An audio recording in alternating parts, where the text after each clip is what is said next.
மூத்த வழக்கறிஞர் திரு தமிழ்மணி அவர்கள் இணைந்திருக்கிறார். அதனால் அவர்கிட்ட கேட்கலாம். திரு தமிழ்மணி, ஏடிஎம்கே அப்படிப்பட்ட ஒரு கிளைமை வைக்க முடியுமா?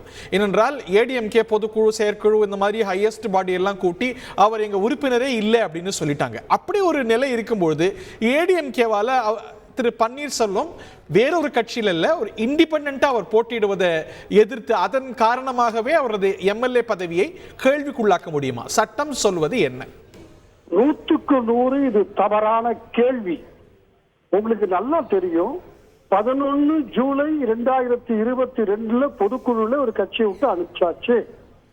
அதிமுகவை விட்டு அவர் போகவில்லை, அந்த கட்சியினுடைய பொதுக்குழுவால் அனுப்பப்பட்டார் வெளியே.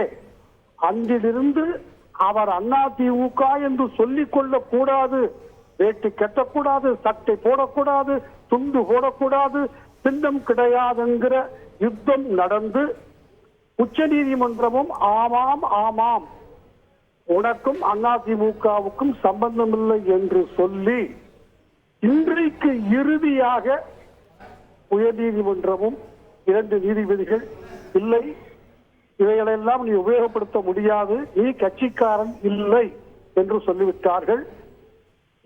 சட்டமன்றத்தில் கூட அவரை தனியே அமர வைக்க வேண்டும் என்றும் ஒரு மனு கொடுக்கப்பட்டது.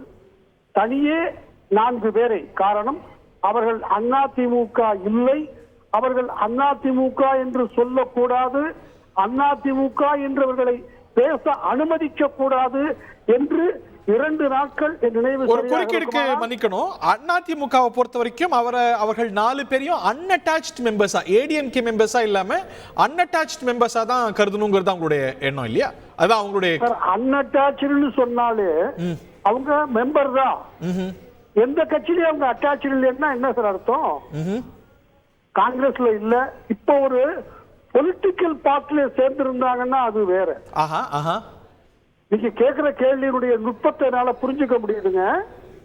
இன்னைக்கு அவங்க ஒரு கம்யூனிஸ்ட் கட்சியில சேர்ந்திருந்தாங்கன்னா, மதிமுகவுல சேர்ந்திருந்தாங்கன்னா, நீங்க சொல்ற அன்அட்டாச்ட்னு சொன்னா எந்த கட்சியிலும் ஒரு கிளாரிபிகேஷன் நான் புரிஞ்சுக்கிறேன். அதாவது இன்னைக்கு ஓபிஎஸ் வந்து பாஜக வேட்பாளராக களமிறங்கி இருந்தால், தாமரை சின்னத்துல போட்டிட்டு இருந்தா ஆன்டி டிஃபெக்ஷன் லாவை அட்ராக்ட் பண்ண முடியும். ஆனா இண்டிபெண்டன்ட்டா ஒரு தனி சின்னத்துல போட்டிடுறதுனால கட்சி தாவல் தடை சட்டம் வராதுன்னு புரிஞ்சுக்கலாமா சார்? அன்அட்டாச்ட்ங்கிற வார்த்தையே எந்த கட்சியிலும் சேராதவர். தமிழ் என்னால் சரியாக மொழிபெயர்க்க முடியுமானால் இவர் எந்த அரசியல் கட்சியிலும் இல்லாதவர். அதுக்கு இன்னொரு அர்த்தம், அவரு சுயேட்சை, அவரு மெம்பர் தான், பதவியை நீங்க புடுங்க முடியாது. அதுக்கு வேற ஏதாவது காரணம் கண்டுபிடிக்கலாம். நான் இன்னொரு கேள்வி கேட்கிறேன். இதற்கு முன்னாள் அமைச்சர்கள் ஜி விஸ்வநாதன், அழகு திருநாவுக்கரசு இவங்க எல்லாம் வந்து அதிமுகல இருந்தவங்க. அதுக்கு பிறகு அவங்க மதிமுகல இணையறாங்க. சோ அப்ப ஸ்பீக்கர் டிஸ்குவாலிஃபை பண்றாரு. சோ அத வந்து இதற்கு முன்னுதாரணமா எடுத்துக்க முடியாது. அவங்க வந்து ஒரு கட்சியில இருந்தாங்க, அப்புறம் அன்அட்டாச்ட் ஆனாங்க, அவர் இன்னொரு கட்சியில சேர்ந்தாங்கன்னு சொன்னீங்கல்ல. ஓபிஎஸ் சேராத பட்சத்துல அவர் மேல இந்த டிஃபெக்ஷன்ல, அதாவது பிஜேபிலயோ வேற ஒரு கட்சி இன்னைக்கு கிடையாது சார், இன்னைக்கு கிடையாது சார். இன்ஃபேக்ட் கர்நாடகாவில் வேற ஒரு பிரச்சனை வந்துச்சு, உங்களுக்கு தெரியும், நம்மளே விவாதிச்சிருக்கோம் 2 பேரும். இத ஆயுதத்துல ஒரு கட்சியை சார்ந்தவர் பாஜகவினுடைய மந்திரியாக இருக்கிறார், பாஜகவுல சேரல சார். எல்லா சட்ட புத்தகங்களும் இருக்கு, எந்த வக்கீல், இதெல்லாம் எலிமெண்டரி நாலேஜ் தான். 2 மந்திரிகள் கட்சி பாஜகவுல அவங்க சேரல, அவங்க மந்திரியா இருக்காங்க, இருக்கலாமா? கட்சியிலே சேரலையே, அப்ப டிஸ்குவாலிஃபை பண்ண முடியுமா? கட்சியில வேற கட்சியை சேர்ந்தவங்க, அவங்க குமாரசாமி கிட்ட இருந்து ஏதோ ஜெயிச்சவங்க, அவங்க பாஜகவுல மினிஸ்டரா இருக்காங்க, பாஜக கேபினெட்ல. சுப்ரீம் கோர்ட் சொல்லிச்சு நோ, அது அந்த சட்டம் என்பது 10th ஷெட்யூல், அதாவது நீங்க கட்சி ஒரு பீனல் ஆக்ஷன். அப்படி ஒரு பீனல் ஆக்ஷன், ஒரு பதவியை பிடுங்குவது என்பதை அப்படி லைட்டா பண்ண முடியாது.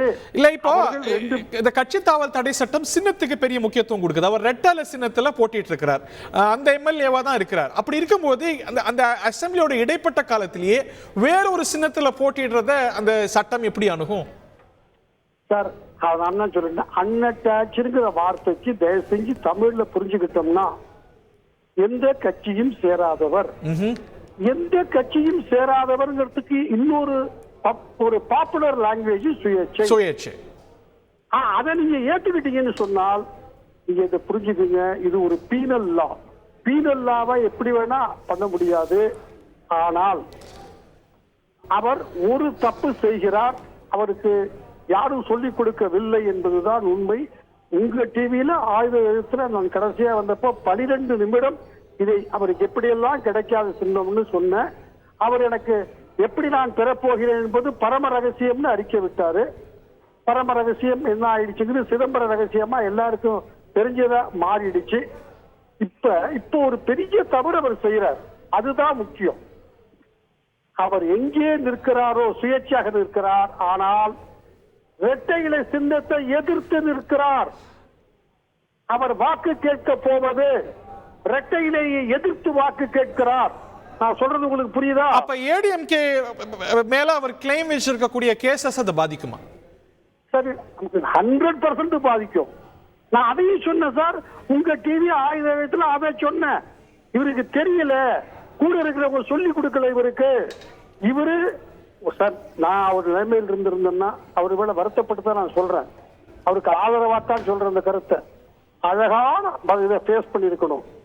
எப்ப எனக்கு ரெட்டை இலை இல்லையோ நான் தேர்தலில் நிக்க மாட்டேன், என்னைக்கு ரெட்டை இலை கிடைக்குதோ அன்னைக்கு நிக்கிறேன்னு இவர் ஒரு அறிக்கை விட்டிருந்தார்னால் என்ன, இவருடைய புகழ் மரியாதை, இவர் மேல் உள்ள அனுதாபம், இவர் ஒரு தியாகி என்று கொண்டாடப்பட்டிருப்பார். மன்னிச்சுக்கீங்க, அவருக்கும் தெரியல. இன்னைக்கு இரட்டை இலையை எதிர்த்து அவர் வாக்கு கேட்கிறார். அவர் வந்து ஏடிஎம்கே மேல அவர் நடத்துற கிளைம்ஸ், சிவில் கேஸ் இதெல்லாம் அதை பாதிக்கும்.